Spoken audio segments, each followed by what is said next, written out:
आजकाल एक टर्म खूप जास्त ऐकायला मिळते, ती म्हणजे गेटेड प्लॉटिंग प्रोजेक्ट. बरेचसे लोक फ्लॅट सोडून अशा गेटेड प्लॉटिंग प्रोजेक्ट्समध्ये प्लॉट घेतात. पण प्रश्न असा की हे गेटेड प्लॉटिंग प्रोजेक्ट्स नेमकं काय असतात आणि ते नॉर्मल प्लॉटपेक्षा वेगळे का बरं असतात? नमस्कार मित्रांनो, मी संपदा आणि तुम्ही पाहत आहात तुमचं आवडतं प्लॉट ज्ञान.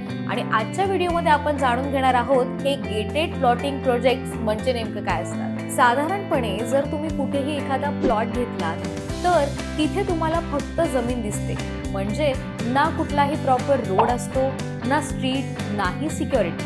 पण गेटेड प्लॉटिंग प्रोजेक्ट्समध्ये डेव्हलपर संपूर्ण मोठी जमीन विकत घेतो आणि तिला प्रॉपर प्लॅनिंगने डेव्हलप करतो. या प्रोजेक्ट्समध्ये जमिनीला छोट्या छोट्या प्लॉट्समध्ये डिवाइड केलं जातं आणि त्यानंतर त्याच्यामध्ये बेसिक इन्फ्रास्ट्रक्चर डेव्हलप केले जातात, जसं की internal road, entrance gate, street light, drainage system आणि अशा बऱ्याच छोट्या छोट्या डेव्हलपमेंट.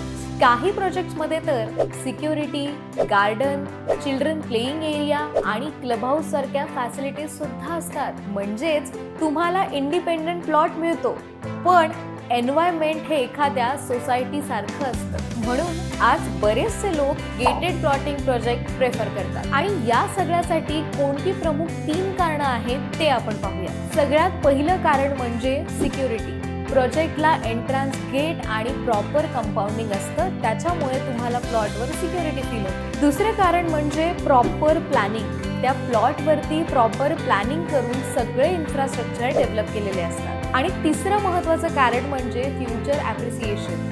एकदा का प्लॉट डेव्हलप झाला किंवा तो एरिया डेव्हलप झाला तर त्या प्लॉटची किंमत वाढण्याची पुरेपूर शक्यता असते. पण जर तुम्ही एखाद्या गेटेड प्लॉटिंग प्रोजेक्टमध्ये प्लॉट घेताय तर काही गोष्टी अवश्य चेक करा, जसं की ती लँड NA आहे का, त्यानंतर त्या लँडला गव्हर्नमेंटचं अप्रुव्हल आहे का, डॉक्युमेंट्स क्लिअर आहेत का आणि तो डेव्हलपर ट्रस्टवर्दी आहे का. तुम्ही या सगळ्या गोष्टी आधी चेक केल्या तर फ्युचरमध्ये प्रॉब्लेम येण्याची शक्यता खूप कमी असते. एकूणच सोप्या भाषेत सांगायचं झालं तर गेटेड प्लॉटिंग प्रोजेक्ट म्हणजे इंडिपेंडंट प्लॉट प्लस सोसायटी सारख्या सगळ्या फॅसिलिटीज. आणि जर तुम्ही एखादा योग्य प्लॉट निवडला तर फ्युचरसाठी तुमची एक बेस्ट इन्व्हेस्टमेंट.